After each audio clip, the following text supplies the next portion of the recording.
I visited Nagano Castle. Was Matsumoto Castle? Oh, you're talking about and, Japan? Yes. No, they don't have any war for 300 years. Okay, You mean so you're talking about some upheaval of Christianity? no. I'm talking about internal conflicts between landlords. Oh, no, they just only the 50 years of the 1600, only 50 years. But 300 years is very stable. No conflict between landlords. No uprising. No. Central government made judgment for their strike. Okay.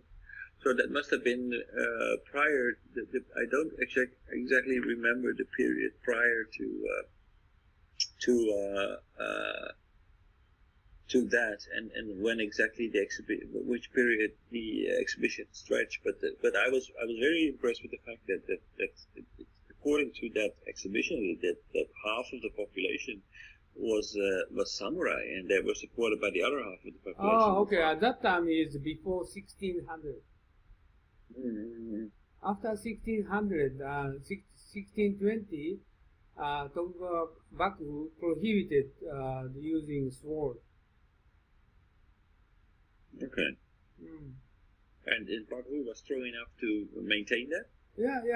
Just limit, just prohibited for strike. Mm. So very well organized centralization.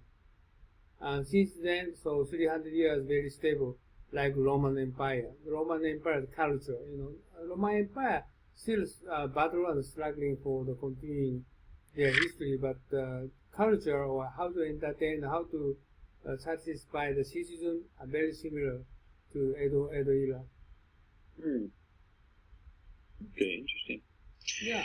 Well, in Europe actually we had long periods of conflict and war. They're different from Japan, which actually later on I think also is one of the explanations how come Europe became to actually the major colonializing power. Oh, okay. My Because of concern their is why military Roman Empire and Greece Empire. My concern is now is the recent world current situation. Well, less. Okay, Middle East is stable, gets stable, and the world is getting more stable, and peaceful era is coming on.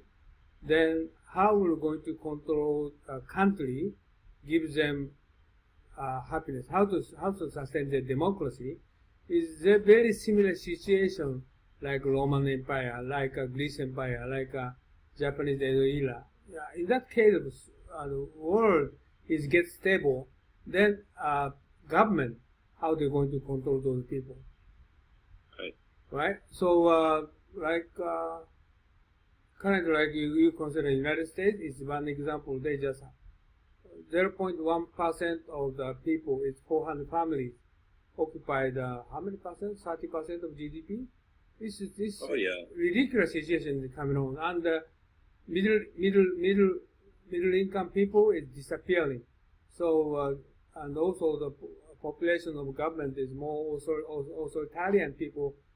They are forced to doing that. So kind of some sort of different situations coming on the surface. So we need to consider how people give them more happiness. So this is a new I by myself thinking about new tendency for how to keep the people stability or stable country. How to do that? So this is a next 100 years concern. So this is very similar situation. Greece Empire and Roman Empire. The eras people, how they're going to government try to control those people. This is my concern. Right.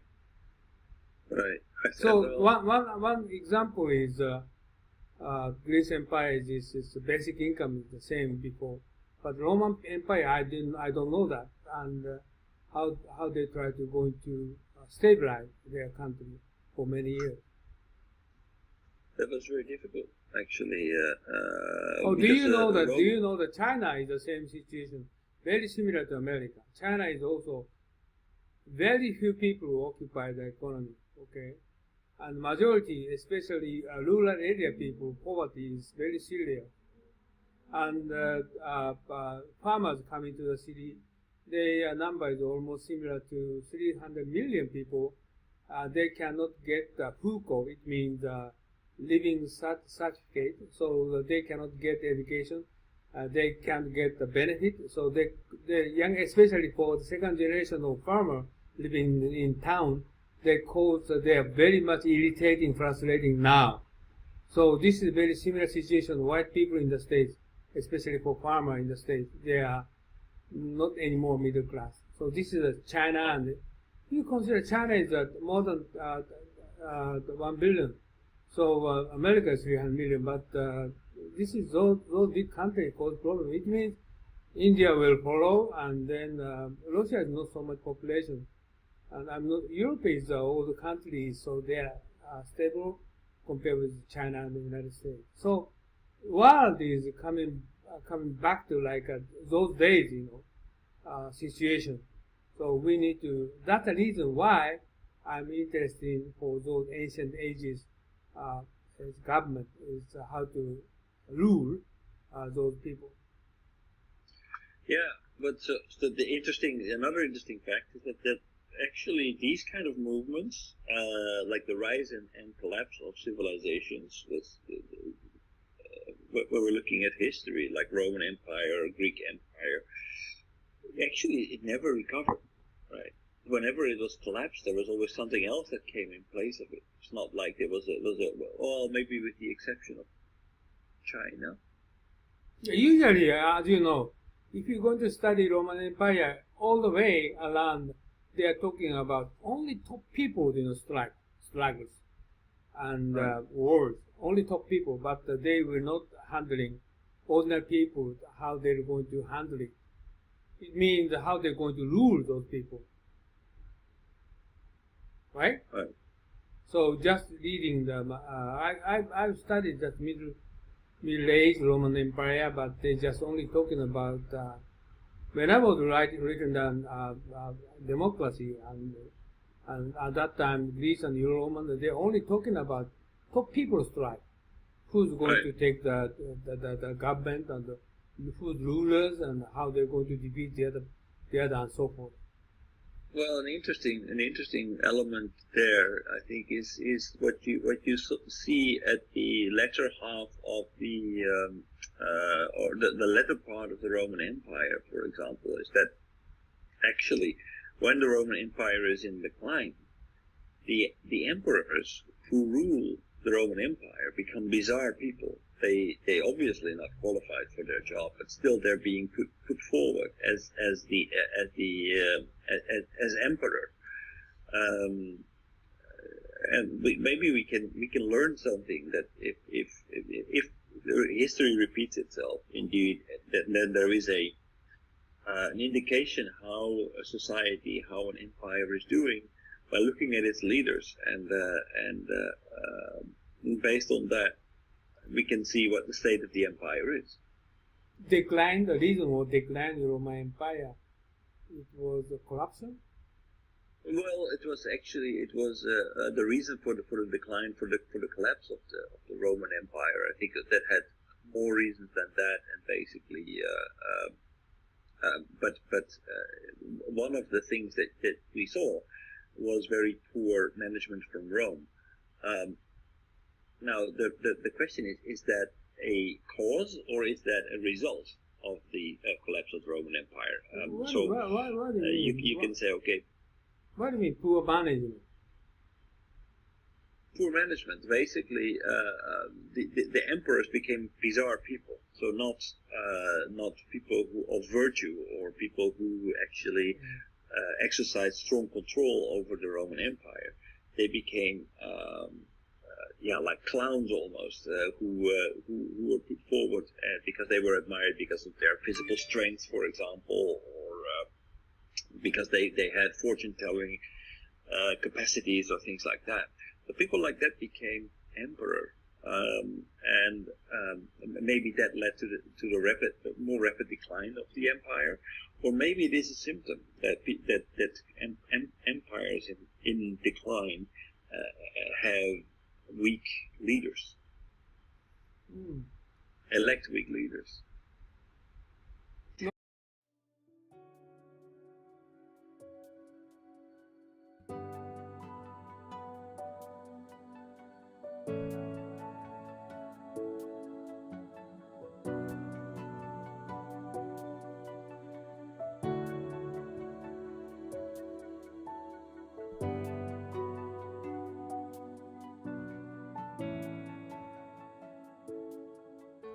はい、皆さんこんにちは、雲野です。今日はですね、雲野塾の研修のプログラムをご紹介したいと思います。で、こういうふうなホームページありますけれども、ぜひですね、一度中身をご覧になっていただきたいと思います。今日はブーキューブさんのスタジオに来て、この収録をしておりますので、中身はこういうふうになってて、今最近ホットなね、グローバルリーダーの定義など書いてあります。で、特に経団連が作成しました留学すれば英語ができて専門性を持つというだけではですね、グローバルリーダーになれないとここに書いてありますようにですね、仕事ができる、専門性を持つ、英語ができるだけじゃなくてですね、私どもの塾ではリベラルアーツということ、それからもう一つは孫子の兵を、さらにはですね、日本の歴史というものを合わせて教えることによって、皆さんが海外の欧米の方々と、もしくは華僑圏の方々と正々堂々と渡り合えるような人物を育成しようというふうなことを考えています。ここに次のスライドが出ておりますけれども、ここに書いてありますのはですね、さらに、私どもの雲野塾の中身につきましてはですね、欧米の資料しか使っておりません。また実際に雲野塾は英語でやっておりますので、英語の講師が話しておりますけど、学習はですね、日本の歴史をまだ教えてますので、学習の午後はですね、日本のプログラムをしております。で、以前はこれ有料だったので、今はですね、実際に会場費も取っていただいておりませんで、毎回5000円ということで、朝9時から午後5時までやっておりますので、ぜひ皆さんですね、ご検討の上ご参加いただければと。英語のできない方もですね、学習の午後こういうふうな研修をしておりますので、ぜひご参加いただければというふうに思っておりますので、よろしくお願いします。で、ここにさらにですね、グループ討議とか実務の勘どころを教えると書いてありますけど、実際には私が10年ほどですね、欧米の新聞とか雑誌等をですね、集めてきた、もともと英語のベースでございますので、そうしたものをですね、50セッションのテーマに分けて資料作成しております。そういうことで、世界のオペレーション、もしくはカントリーリスクも含めてですね、しかも世界のトップの方々に対しても、いろいろな分析とか洞察をしてですね、議論をしております。